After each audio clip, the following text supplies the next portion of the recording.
J'avais prévu de peaufiner une introduction chiadée référencée de repères géopolitiques spatio-temporels, de dates de conflits, de guerres économiques, de guerres de l'information. Puis j'ai changé d'avis. J'ai décidé de vous raconter ma rencontre toute personnelle, indirecte avec notre invité de ce jour. Nous sommes en 2016. Je recherche une école ou une université pour suivre des études en intelligence économique, alors féru d'information, de journalisme, mais aussi de faits de guerre, de stratégie, de guerre de l'information aussi. Je décroche alors un rendez-vous à l'école de guerre économique. Je me rends sur place, je note la double entrée de cette école de guerre et prends contact avec le directeur en second, Charles. Et voilà, l'histoire me conduit à notre invité où on me conseille très vite son livre, Manuel d'intelligence économique. Quand on évoque celui qui dirige l'école de guerre économique et le cabinet de relations publiques et de lobbying et d'intelligence économique, Spin Partners, je donnerai deux adjectifs, charismatique et le second, paternel. Et j'ai décidé de rejoindre tout de suite Christian Arbulot. Bonjour. Bonjour. Alors, je suis ravi de vous recevoir ici aux ondes clandestines. Les ondes clandestines, en fait, ont une tradition à l'origine pour que nos auditeurs, en fait, puissent bien comprendre qui vous êtes. En fait, et j'aimerais que vous puissiez nous raconter, depuis le début, en fait, qui vous êtes, en fait, votre milieu familial, votre cursus universitaire et votre parcours professionnel. Alors, en fait, moi, je suis un Lorrain d'origine. Je suis né à Verdun, dans la Meuse, et d'une famille très classique. Les parents de mon père étaient plutôt très pauvres. Votre père Étaient plus- faisait quelle profession? Alors, en fait, il a commencé à travailler à l'âge de 14 15 ans, Oui, et il était balayeur dans une banque. Et d'accord. il y a eu le STO. Et il est resté avec deux, trois personnes dans cette agence.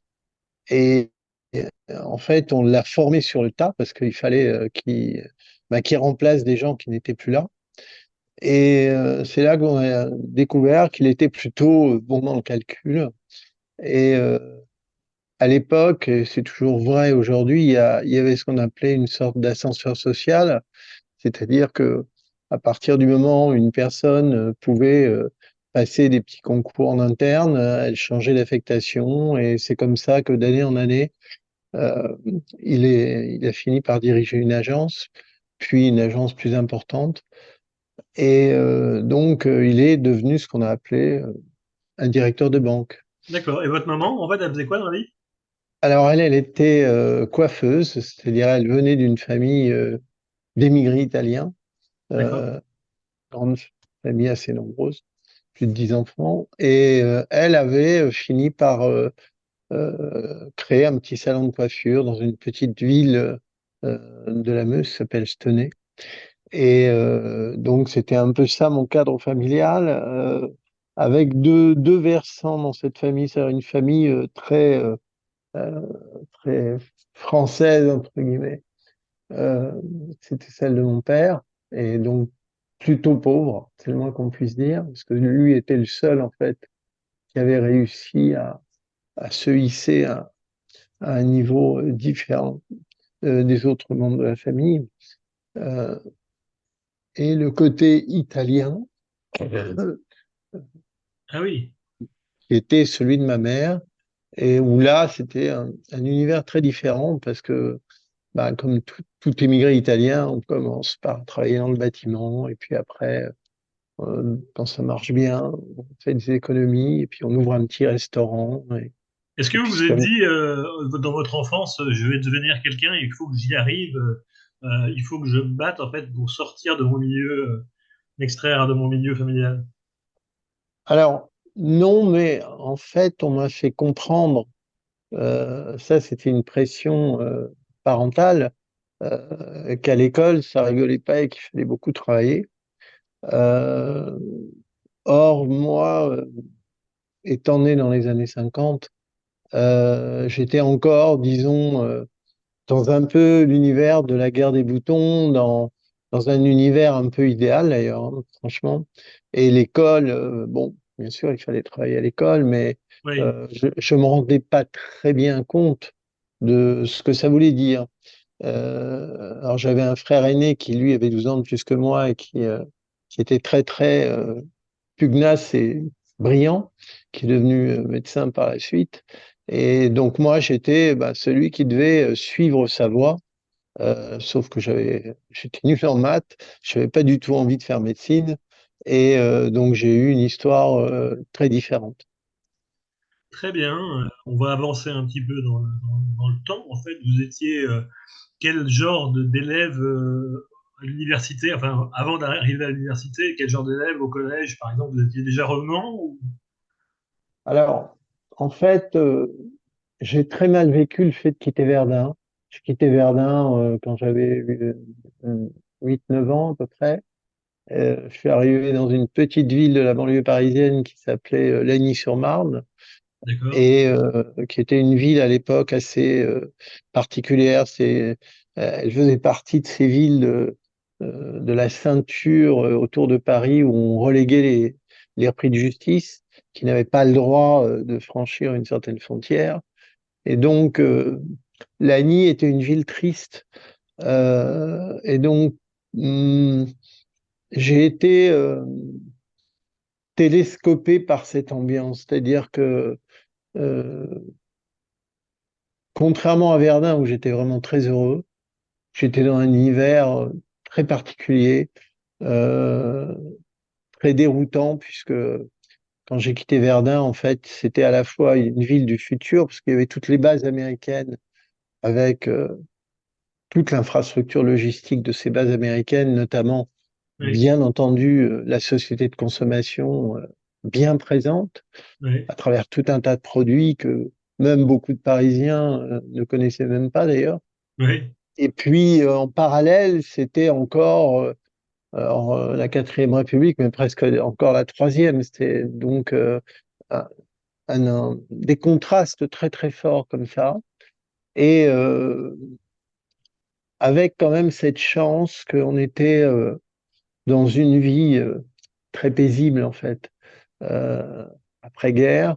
Et dominé quand on est gosse par le patronage, par des séances de cinéma gérées par le prêtre d'époque, euh, oui.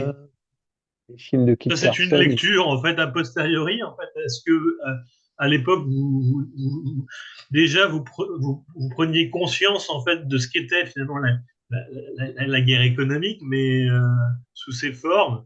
Euh, est-ce que Oh, déjà... j'étais, oui, j'étais très loin de tout ça quand même. Quand je vous dis j'étais très heureux, c'est vraiment le film La guerre des boutons, quoi. On jouait avec des épées en bois, on était C'est ça. une ribambelle de gosses, on était dehors. Enfin, moi, je me souviens qu'à 6 7 ans, mes parents me laissaient aller tout seul dans cette petite ville sans me surveiller. Et j'étais pas le seul gosse à vivre comme ça. Donc Il y a, c'était, quand on vous écoute, un petit peu un sentiment de nostalgie. ah oui, profonde, profonde, parce que pour moi, c'était un monde un peu magique. Euh, la guerre avait fortement marqué cette zone, mais justement, on en était sorti et on était dans ce mélange de différentes nationalités, puisqu'il y avait des Canadiens, des Britanniques, des Américains, enfin, je parle des bases militaires, hein, et tout ça mixé à une société meusienne en perdition, parce que la Meuse était déjà en stagnation très très forte au niveau économique. C'est une région agricole, mais Oui. qui n'était pas partie dans la grande compétition agricole qu'on a connue après. Et donc, on- c'était un monde à part, franchement. Et quand je me suis retrouvé en région parisienne, là, je me suis retrouvé face à d'autres réalités beaucoup plus dures, euh, avec des fils d'ouvriers, avec d'autres règles. Moi, je Du me souviens racisme, en quand... fait, aussi, peut-être. Ah ben, vous croyez pas si bien dire. C'est-à-dire que quand moi, je suis arrivé dans mon école primaire à Lagny, on m'a appelé le Bosch de l'Est, Ah le oui, Bosch de l'Est, parce que j'avais un accent lorrain. oui, oui. Euh, et j'avais des instituteurs qui étaient communistes. Hmm. Et ces instituteurs-là, pour eux, j'étais le fils du directeur de banque. Donc Oui. j'étais pas l'ennemi de classe, mais pas très loin, quoi. Et Pour donc, travailler en fait cette interview, j'ai suivi une des interviews enfin pas vraiment une interview, un portrait en fait qui a été fait de vous par Nicolas Moinet. ouais, Et justement, il dit de vous au début, en fait, il traduit bien cette appartenance en fait à Verdun, ce racisme en fait dont vous avez fait preuve. Et puis ensuite, on arrive à la période universitaire. Alors là, l'université, ça a été un chamboulement aussi. oui, alors on fait un petit accéléré, mais Lagny-sur-Marne, c'est aussi la guerre d'Algérie. Oui. C'est aussi une ambiance particulière. Je reste quelques années à Lagny. Après, euh, j'atterris à Châlons-sur-Marne, enfin Châlons-en-Champagne. Châlons-en-Champagne, Et exactement, en fait, qui est pas très loin de Reims, en fait. de Reims, voilà, exactement. Et là, bah, c'était encore quelque chose je vais pas dire de pire, mais c'était Chalon-sur-Marne, c'est la ville où il y avait un turnover très très fort, où les jeunes ne restaient pas, où, rappelons quand même un peu l'ambiance, il y avait un couvre-feu à 19 heures parce qu'à l'époque, je parle des Ouais, années 60, il y avait trois populations qui avaient l'habitude de s'affronter dans la rue. C'était d'un côté les soldats, de l'autre les gazards, et en troisième lieu, il y avait quatre ou cinq cités qui avaient été créées et c'était donc ce qu'on appelait à l'époque les blousons noirs, qui n'étaient pas des enfants d'immigrés, qui étaient des natifs en fait.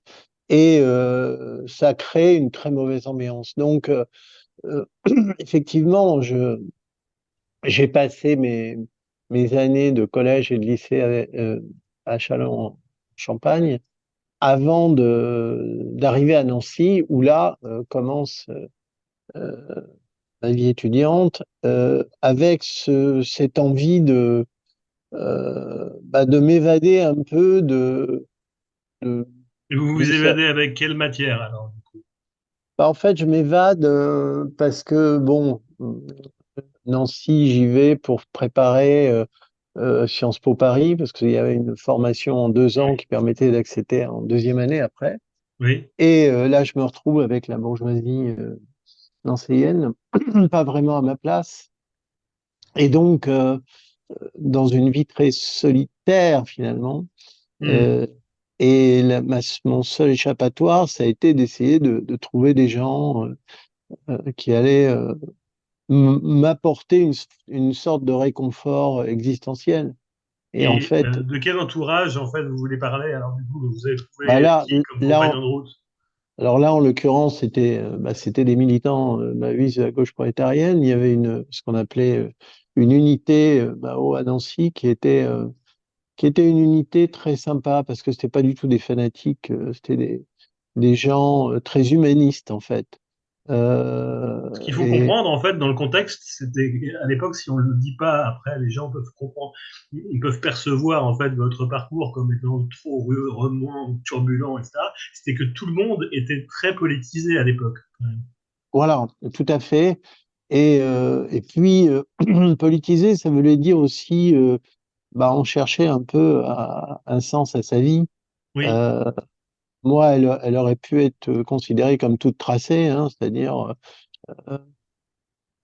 faire des études, les réussir, et puis devenir un gentil cadre dynamique. Mais en fait, beaucoup de gens comme moi, à ce moment-là, n'étaient pas du tout satisfaits d'une telle perspective. Ça leur parlait pas. Il y avait, euh, il y avait une sorte d'interrogation très profonde dont finalement on parle assez peu aujourd'hui, a posteriori.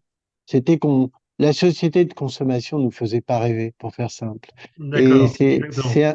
c'est important de dire ça parce que quand je vois aujourd'hui la manière dont on retrace les années 60, etc., bah, en fait, moi, l'émission Salut les copains, le yéyé, la pastiche de la musique rock américaine, tout ça, en fait, je trouvais ça assez pitoyable, assez peu intéressant Ouais. euh, et très, très décevant quelque part.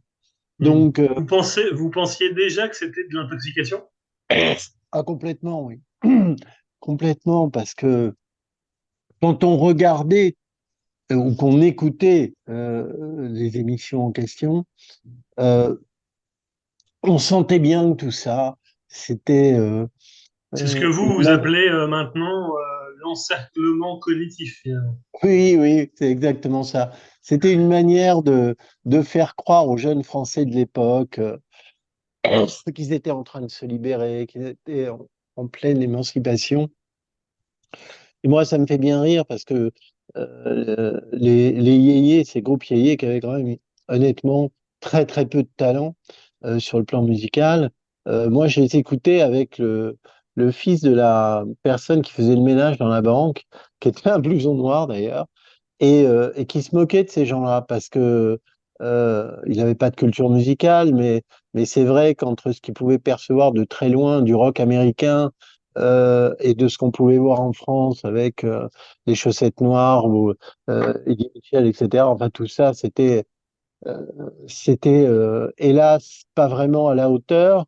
Et on sentait bien qu'il y avait quand même beaucoup de bourrage de crâne pour, comment je pourrais dire, euh, faire croire, je le répète une fois de plus, à cette jeunesse qu'elle était créative et en train de s'émanciper, alors qu'en fait, on l'a roulée littéralement dans une pseudo-farine culturelle et on a bien vu d'ailleurs ce que ça a pu donner par la suite. Enfin, il y a pas eu, à part peut-être Johnny Hallyday qui a eu un écho de masse, lui, mais les autres, on peut pas dire ça à quelques exceptions près, parce que je vais pas remettre en question Oui, bien sûr. les gens qui me touchaient, comme Vous avez un Brassens. passé assez sulfureux, en fait, où vous passez même par la case prison, il me semble. Oui, tout à fait. Ben, pour une raison très simple, c'est que quand on commence à s'engager politiquement et qu'on se raconte pas d'histoire, Oui. Euh, et moi, mon problème était très simple, c'est que si je me suis engagé politiquement, c'était pour servir une certaine cause populaire. Du moins, c'est comme ça que je le vivais. Et c'est vrai que ce que j'ai très mal supporté, c'est de découvrir que finalement, cette cause, elle était en train de se dissiper dans le brouillard, que tout était en train de s'arrêter, que bien qu'il y ait eu pas mal quand même euh, de jeunes, soit de jeunes ouvriers, mais aussi de moins jeunes, d'anciens, Mm. de syndicats déçus ou même de membres du PC qui étaient sortis de cet univers-là. Euh, le fait de voir que tout s'arrête, euh, pour moi, c'était assez insupportable que je descende du train et que je laisse ces gens-là en plan, quoi. Mon engagement, il n'était pas là, il était justement Vous avez d'essayer une de. vision plus large, plus lointaine, en fait, que celle des réalités auxquelles vous deviez faire face sur le moment.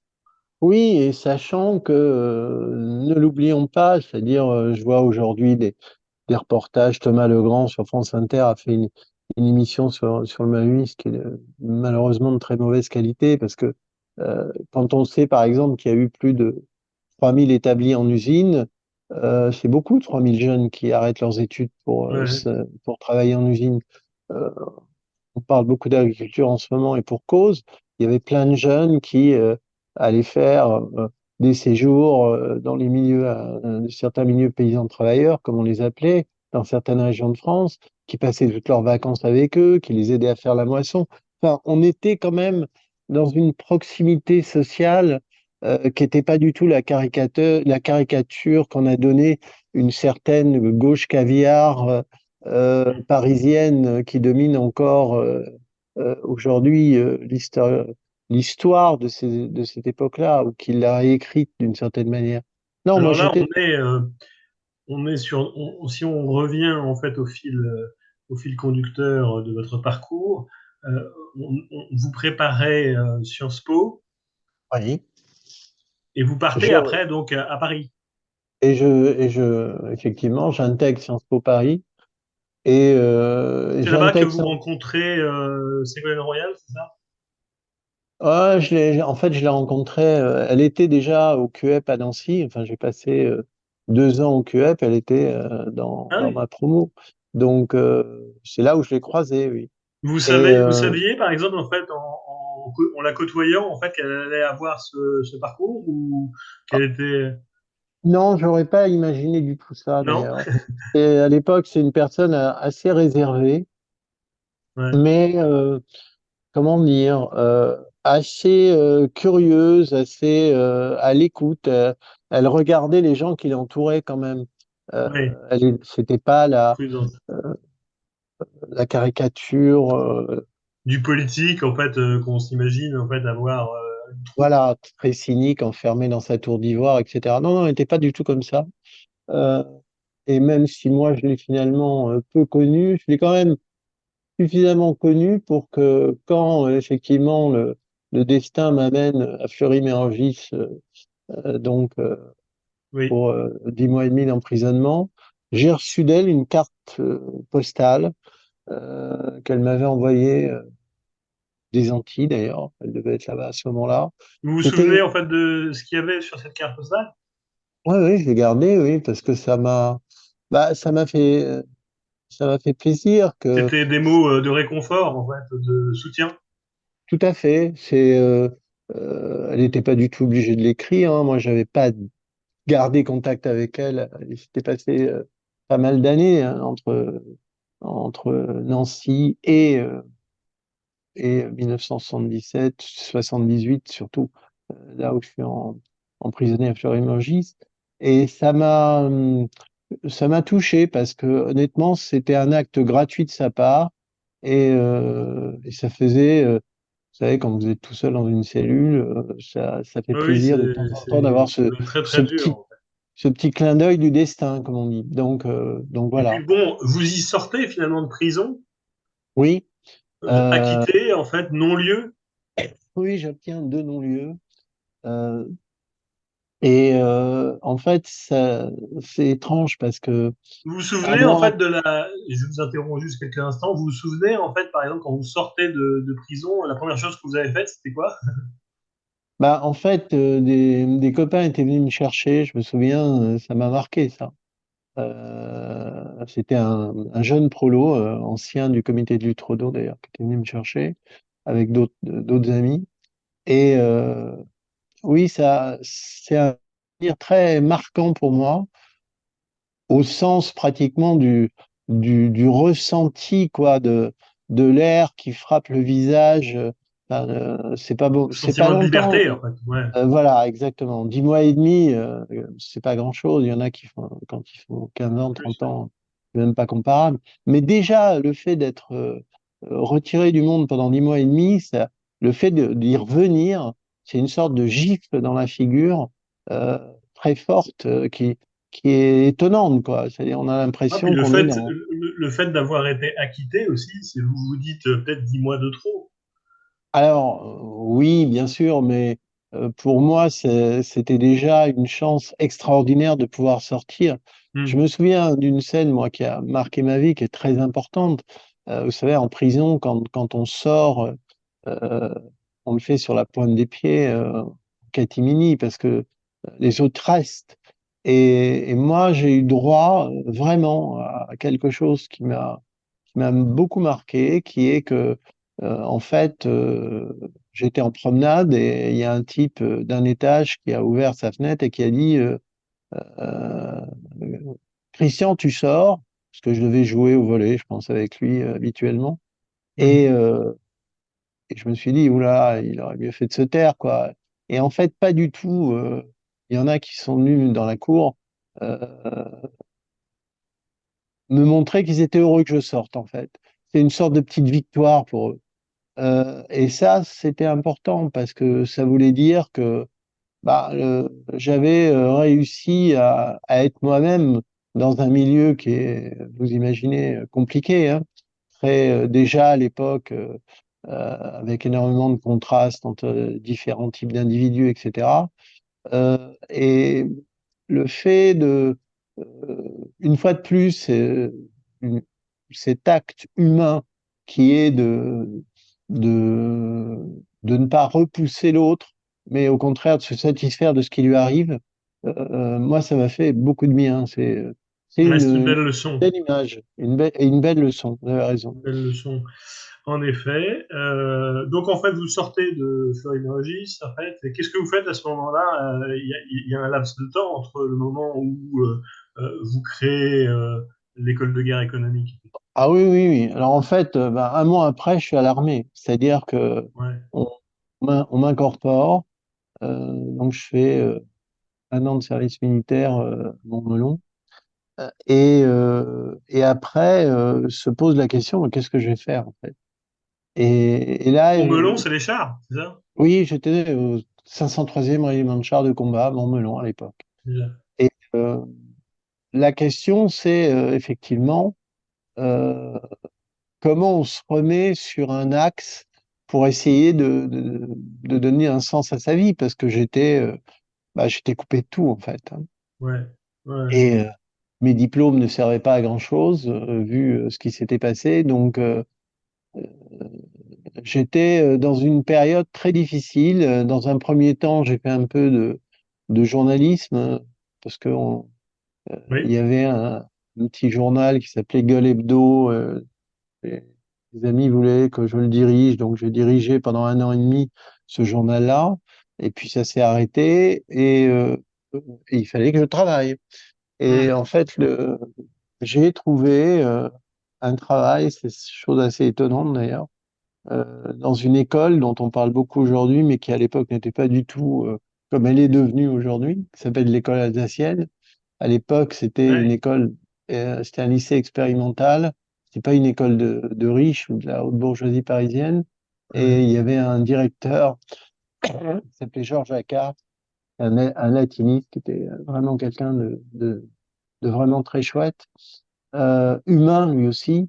Alors, je pense pas qu'il connaissait mon passé, mais il avait compris que j'étais un profil étrange. Qu'est-ce que je venais faire comme maître auxiliaire à l'école alsacienne avec un diplôme de Sciences Po Paris, une licence d'histoire Oui, un profil Et un atypique. DEA d'analyse comparée des systèmes politiques? Il se demandait ce que je venais faire là. Mais il a compris que j'avais besoin certainement, de De vous travailler recentrer. et de me recentrer, effectivement, de me retrouver un chemin. Et c'est ce qui s'est passé. Et puis, euh, et puis je suis parti au bout de quelques années parce que euh, des élèves que j'avais, certains me disaient, mais Monsieur Arbelot, faut pas rester là, Hmm. faut que vous fassiez C'est à ce quelque moment-là que vous chose. aviez conscience, en fait, qu'il faut que vous accélériez votre parcours et que Ah ben vous oui, oui, réalisiez vos rêves. oui, parce que là, c'était qui tout double, hein. C'est-à-dire, euh, il fallait que j'arrête de me, pas de me mentir, mais de me masquer ce que j'ai envie de faire. Et donc, bah, j'ai décidé euh, de faire quelque chose qui me passionnait. En fait, qu'est-ce qui me passionnait? C'était de m'intéresser effectivement à l'actualité, à l'économie, à l'histoire. C'est ce que vous avez Et fait et plutôt brillamment, en fait, puisque à un moment donné, vous êtes aussi appelé à participer à la rédaction du rapport Martre sur l'intelligence économique. oui, tout à fait. Alors, ça s'est fait en plusieurs séquences, hein, mais c'est vrai que tout ça a été possible parce que je me suis mis à étudier, à analyser, à écrire et à sortir des textes qui bah, se sont avérés par la suite plutôt innovants. Et c'est grâce à cette démarche-là que j'ai écrit une étude technique offensive et guerre économique publiée par le ministère de la Recherche de l'époque. Et Après, c'est quand même une date clé parce que je dis pas qu'elle conditionne en fait tout le reste, mais elle est quand même hyper marquante dans l'avenir de ce qui est à la fois l'avenir de Christian Arbulot et l'avenir de l'intelligence économique en France.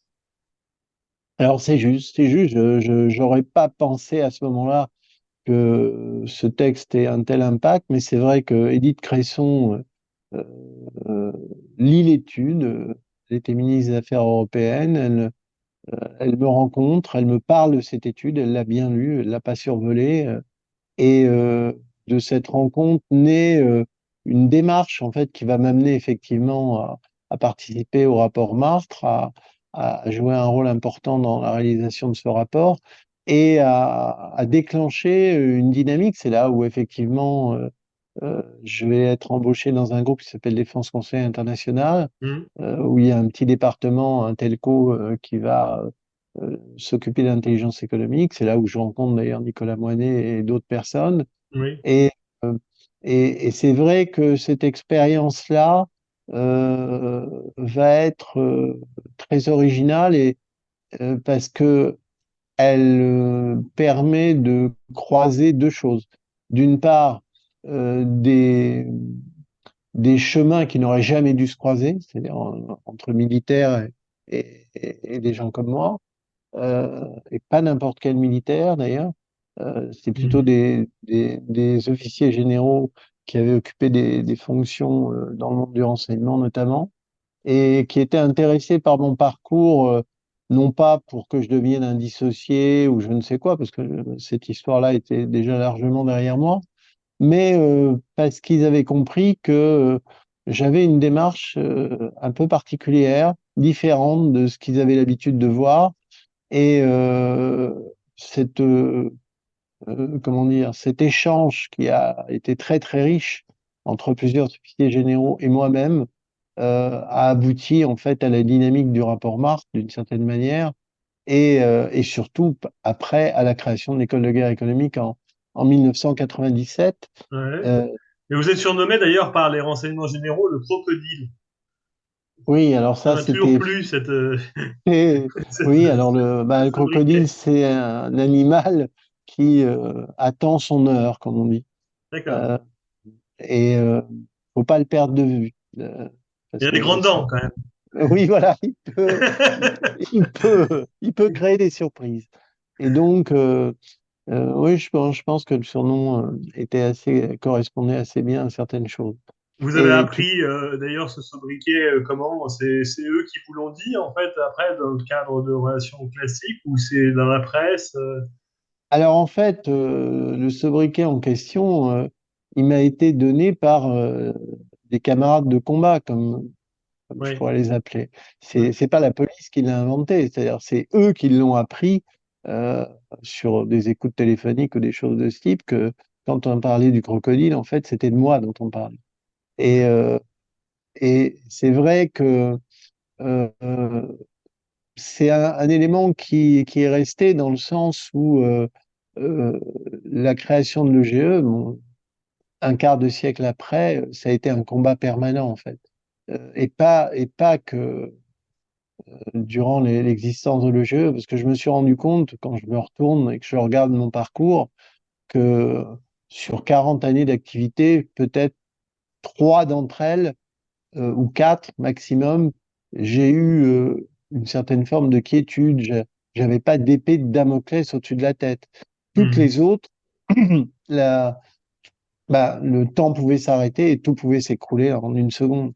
Donc, c'est le fait d'être constamment obligé de se battre pour faire passer une idée, pour construire une structure, pour défendre un projet devant différents types d'autorités, etc., contre vent et marée, au bout d'un certain nombre d'années, vous imaginez, ça vous forge l'esprit, quoi. Vous auriez Et pu vous tourner vers le renseignement, enfin, alors, au très sens certainement. opérationnel du terme, et puis vous vous êtes tourné vers la science de l'éducation. Exactement, tout à fait. Alors, on a quand même réussi quelque chose à travers toute cette histoire où il y a pas mal de petits rebondissements ici et là, mais c'est vrai que dans le numéro un, guerre économique qui est l'ennemi Oui. qu'on a sorti, on raconte l'histoire réelle hein, d'une structure très originale. Je pense que euh, il n'y a pas eu d'équivalent en Europe, bon, à ma connaissance, où des anciens du service action ont travaillé avec des anciens terroristes d'extrême gauche des NAPAP, maoïstes donc.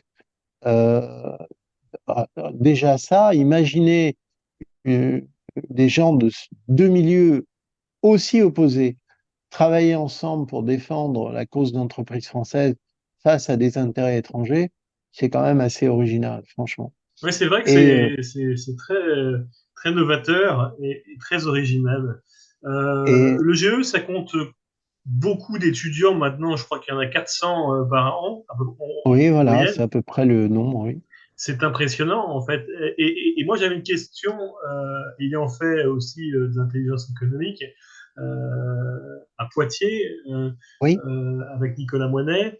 Moi, j'avais oui, une oui. question, c'est que par rapport à la guerre de l'information, par rapport à ces sujets-là, et le GE, est-ce que finalement, il y a une doctrine qui est calquée en fait sur celle du militaire, où où c'est une école en fait de libre pensée avec une philosophie bien particulière. Moi, je crois que c'est un peu les deux. Ouais. C'est-à-dire que la trace militaire, elle est absolument incontestable par les hommes qui ont soutenu le projet et qui ont permis sa réalisation, en fait. Et là, je vous renvoie à des gens comme le général Alain Guénon de Marolles, comme le général Mermet, le général Pichot-Duclos. Enfin, il est clair que ces différents généraux ont joué un rôle non négligeable pour nous appuyer, l'amiral Labouéry ou des personnes comme ça. Mais en fait, plus le temps passe, plus on se rend compte que le GE aujourd'hui est devenu une école civile. Oui, On est même en train de créer une structure qui va s'appeler Civil. Euh, et et c'est pas un hasard, c'est-à-dire pourquoi? Parce que vous parliez de guerre de l'information. oui, En fait, on se rend compte que lorsqu'on étudie cette notion-là dans sa totalité et pas simplement sous certains angles, euh, la masse la plus importante euh, de faits, euh, de méthodes, de leçons à tirer, de situations, etc., elle est surtout dans le domaine civil, soit dans le domaine économique, soit dans le domaine c'est une sociétal, école soit dans le mixte. domaine En fait, culturel. il y a de plus en Oui, plus oui, il y a de plus en c'est tout. plus de femmes, d'hommes en fait qui se mélangent pour l'avenir commun. Est-ce que il y a des profils particuliers en fait pour intégrer le GE ou tout profil en fait qui est curieux en fait peut venir? C'est une école très ouverte à différents types de profils. La seule chose qu'on veut éviter, c'est d'avoir des clients consuméristes, quoi, c'est-à-dire qui viennent Ouais, consommer quelque chose. Le GE, c'est pas un lieu de consommation. C'est une école très particulière. C'est une école où effectivement toute personne, quelle que soit son origine, est bienvenue à partir du moment où elle est curieuse. Vous avez prononcé un des mots très importants, euh, mais aussi à partir du moment où elle respecte les valeurs des autres. Où c'est une école quand même qui est très tolérante, euh, à une exception près. Ça c'est, euh, ça c'est très clair. C'est une école anti-woke, c'est-à-dire que ouais, il est hors de question pour l'école de guerre économique de se laisser pénétrer par ce genre euh, de réalité-là. Euh, oui, et ce qui veut dire, à l'EGE, l'écriture inclusive est interdite, etc., etc. Mais hmm, euh, en fait, c'est la seule exception. Il y en a une autre, c'est la dernière. Euh, c'est hors de question que des gens rentrent à l'EGE pour faire de la propagande pour les frères musulmans ou les salafistes. hmm. C'est l'autre barrière. Et vraiment, toute la culture de l'EGE, elle tourne autour de C'est une cette culture ouverture, patriote tout à fait, ouverte et pas, mais avec des codes. Voilà. mais avec des codes et des codes qui sont excessivement précis Ouais. sur les deux terrains que je viens d'évoquer. Hmm. Très bien. On va passer en fait à la séquence en fait sur les questions. J'ai juste j'ai noté en préparant cette interview en fait quelques déclarations que vous aviez faites et je voulais euh, quelque peu en fait que vous puissiez les commenter parce qu'elles sont éclaircissantes sur le terrain de la guerre économique. Et la guerre économique est omniprésente, elle se joue à tous les niveaux et chaque acteur, qu'il soit État, entreprise ou individu, doit en être conscient. C'est Ah, vous. ben pour moi, ça c'est clair. C'est le défi euh, du monde actuel. C'est-à-dire que le problème qu'on rencontre aujourd'hui en France, c'est que malheureusement, cette phrase-là ne s'applique pas au comportement du monde politique. Alors, heureusement, sous la pression des événements, comme on dit, sous l'évolution des fractures du monde qui sont de plus en plus fortes, il est compliqué de ne pas regarder la réalité en face. Mmh. Euh, donc, cette notion de guerre économique, petit à petit, pénètre les esprits, interpelle. euh, on ne la caricature plus comme c'était le cas auparavant. Il y a la guerre économique et puis il y a aussi la cyberguerre économique.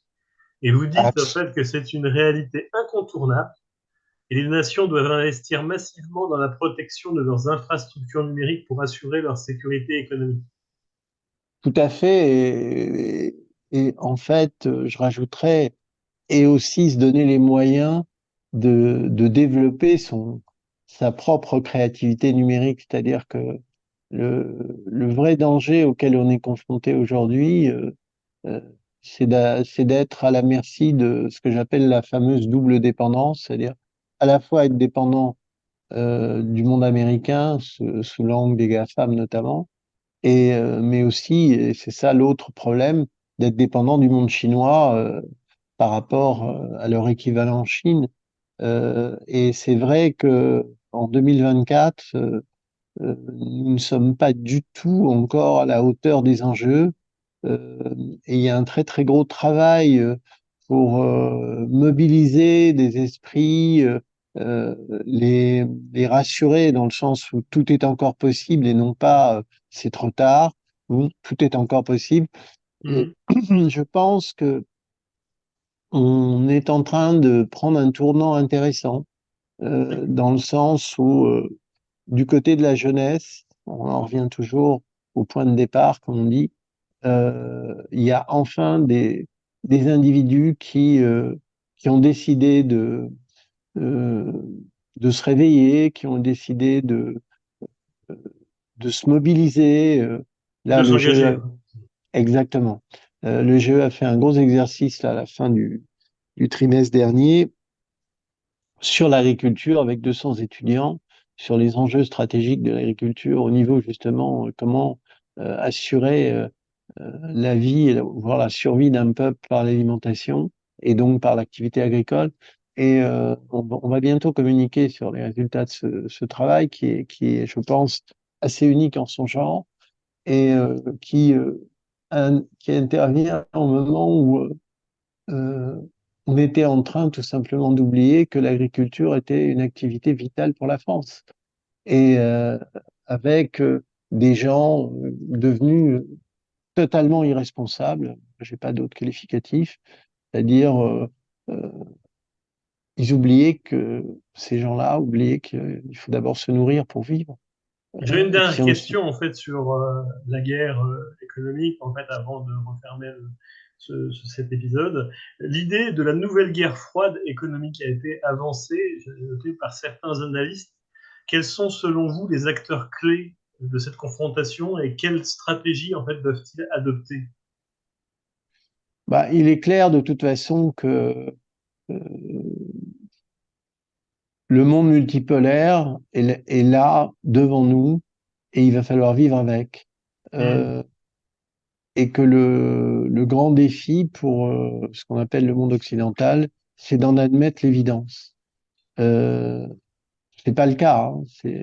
C'est-à-dire que le monde occidental aujourd'hui tourne le dos à cette évidence, va même essayer de faire tout son possible pour garder sa puissance passée à travers le monde immatériel et non plus le monde matériel. Mais le problème, c'est